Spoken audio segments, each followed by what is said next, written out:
May 22nd, 1967. F-4 pilots Lieutenant Colonel Robert Titus and Lieutenant Milan Zimmer are hot on the tail of a pair of MiG-21s. The aircraft are climbing at an incredible rate, 80 stories every second. Titus's twin engines pump out double the thrust of the enemy jet. He's closing fast.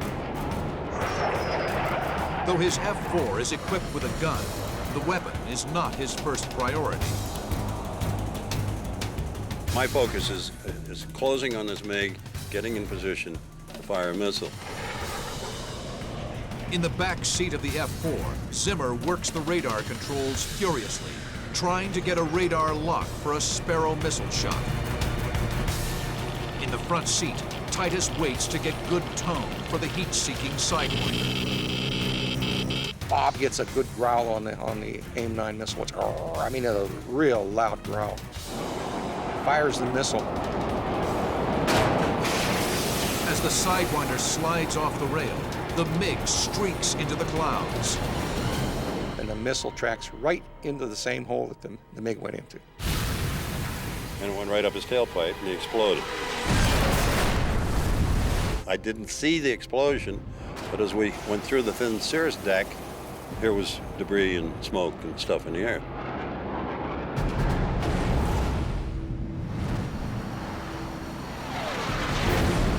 One MiG down, one to go. Titus applies right rudder to get the MiG in his crosshairs. He orders Zimmer to go bore sight, meaning lock the radar antenna in line with the gun sight. Titus fires a Sparrow missile. The MiG pilot reacts smartly. Well, he saw us coming, and he turned hard left and started down. And that's when the dogfight really began. Titus rolls left and pitches down to give chase. The force of G shoves the Phantom pilots back in their seats. The F-4 screams into a power dive. The MiG pilot throws his aircraft all over the sky to shake his deadly shadow. And it was some very high G maneuvers, right and left, up and down, at probably 550 to 600 miles an hour. I mean, we were smoking. It was one hell of a show. The lower the MiG gets, the more it blends in with scattered reflections from the ground. Titus's missiles cannot lock onto the target. A skilled pilot flying the premier fighter of the Soviet bloc is no easy mark. The Soviet-built MiG-21 is a single-seat fighter capable of Mach 2, a worthy adversary to the F-4. The MiG-21 is lighter and more agile, but cannot outrun the more powerful Phantom. The MiG's intense maneuvering can defeat any of Titus's missiles. But this F-4 is packing a gun. What was found in early Vietnam air combat was it would be nice to have the AIM-7, the AIM-9, and a cannon so that you covered all the elements of the potential air combat. Once it was discovered that a gun was needed, a bunch of activities took place. One was the design of a gun pod, the SU-16, which was centerline mounted like a fuel tank. At the heart of the Su-16 was an M61A1 six-barreled 20mm rotary cannon, which operated like a Gatling gun. Power was provided to the cannon by a ram air turbine that popped out into the Phantom's slipstream. As the turbine rotated, an electric current was generated sufficient to spin the barrels. The cannon was capable of an astonishing rate of fire, over 6,000 rounds per minute. But the gun pod had several major drawbacks. The problem was that the centerline fuel tank was taken off to make room for the gun pod, so the aircraft went out and had 600 gallons less fuel. In addition, it was not optimized, the gun pod, to the gun sight. So really it was kind of a spray and hope philosophy rather than an accurate system. Regardless of its limitations, Phantom pilots now had a weapon to fall back on when their missiles failed.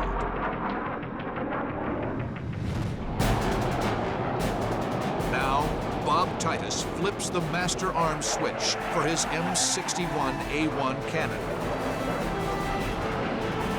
On the belly of his F4, the turbine spins in the slipstream. Titus's gun is primed and ready. His gun sight is worthless. He'll need a hunter's instinct to take the MiG down.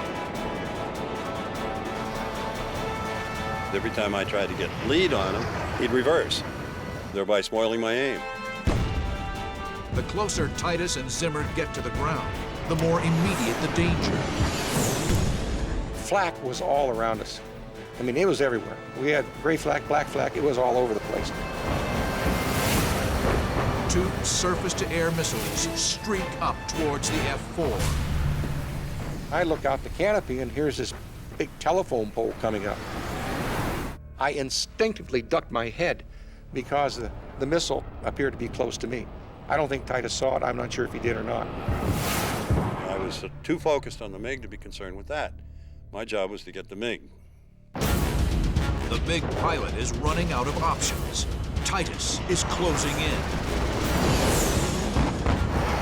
The MiG rolls wings level and begins a high G pullout. Bob Titus yanks back on the stick, straining to pull his nose in front of the MiG. He must compensate for the increased deflection of an externally mounted gun. I didn't know how much lead to put on him, so I just put the pipper at his 12 o'clock position, pulled the trigger, and ran a buzzsaw through him. Bullets rip through the length of the MiG-21. M61 Gatling gun fires 6,000 rounds per minute. So you pull the trigger, it goes boom. That's about 50 rounds of 20 millimeter high explosive incendiary and armor piercing incendiary. Titus pitches up to keep from overshooting. Went high right and pulled G's and came back around on him again, put the pipper on him, tried to do it again, and the gun had jammed. But the Americans have already done enough damage. Looking, and the MiG is floating like this. We got him, he's going in. The pilot didn't get out.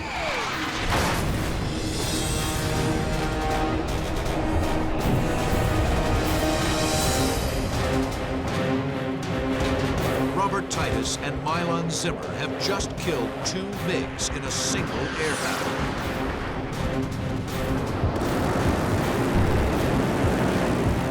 The second victory, the gun kill, validates the recent argument that F-4s should carry a cannon, in addition to their air-to-air missiles.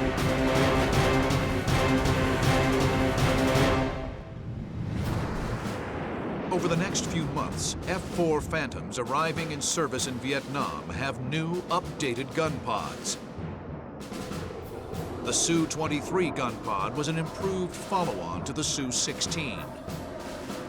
During combat testing of the Su-16, pilots found that at low speeds, the ram air turbine that powered the cannon failed to produce enough energy to spin the barrels. The new Su-23 featured a more reliable, self-powered cannon and a lead computing gun sight.